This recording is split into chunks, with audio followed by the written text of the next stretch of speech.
Assalamualaikum warahmatullahi wabarakatuh. Selamat pagi dan salam sejahtera bagi kita semua. Yang saya hormati Bapak, Ibu, dosen, serta teman-teman sekalian. Pertama-tama, marilah kita panjatkan puji syukur kehadirat Tuhan Yang Maha Esa. Karena atas rahmat-Nya kita dapat berkumpul dalam keadaan sehat pada hari ini. Pada kesempatan kali ini, saya akan menyampaikan pidato yang berjudul Mental Health Bukanlah Sebuah Aib. Teman-teman, ketika mendengar kata kesehatan, kebanyakan orang langsung memikirkan kondisi fisik. Padahal, kesehatan mental juga sama pentingnya. Sayangnya, sampai saat ini masih banyak orang yang menganggap masalah mental sebagai sesuatu yang memalukan. Orang yang mengalami stres, kecemasan, atau depresi seringkali dianggap lemah, kurang bersyukur, bahkan disebut gila. Akibatnya, banyak orang memilih diam dan memendam masalahnya sendiri.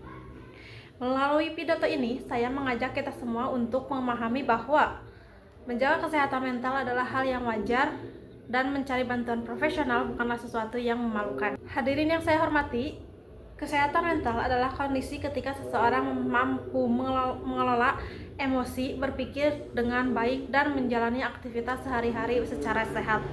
Namun, tekanan hidup saat ini membuat banyak orang, khususnya remaja dan mahasiswa, rentan mengalami gangguan kesehatan mental. Mahasiswa dan generasi muda usia 18-25 tahun menjadi kelompok yang cukup rentan mengalami kecemasan dan depresi. Tuntutan akademik, tekanan sosial, masalah keluarga, hingga pengaruh media sosial sering membuat seseorang merasa tidak cukup baik dibanding orang lainnya.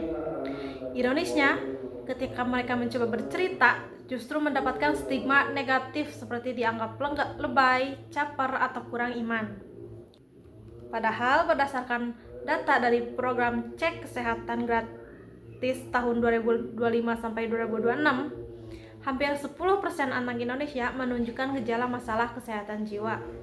Dari 7 juta anak yang di screening, sekitar 338.000 untuk mengalami gejala cemas dan 363.000 anak mengalami gejala depresi. Selain itu, prevalensi gangguan kecemasan di Indonesia pada tahun 2024 mencapai 16%, sedangkan gangguan depresi meningkat menjadi 17,1%. Angka ini naik cukup tajam dibanding data Riskesdas tahun 2018.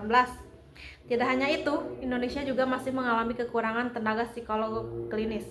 Rasio psikolog di Indonesia sekitar 1 berbanding 91.900 orang, jauh dari standar ideal WHO yaitu 1 banding 30.000 orang. Hal ini membuat banyak orang kesulitan mendapatkan layanan kesehatan mental yang memadai. Hadirin sekalian, dari data tersebut, kita dapat melihat bahwa kesehatan mental adalah hal yang nyata dan bisa dialami siapa saja.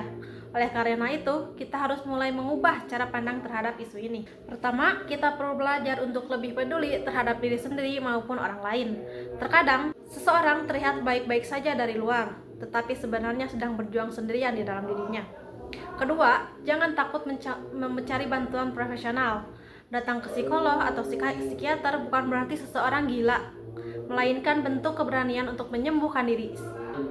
Ketiga, mari mulai menciptakan lingkungan yang suportif, dengarkan orang lain tanpa menghakimi. Kalimat sederhana seperti, aku siap mendengarkan, bisa sangat berarti bagi seseorang yang sedang kesulitan.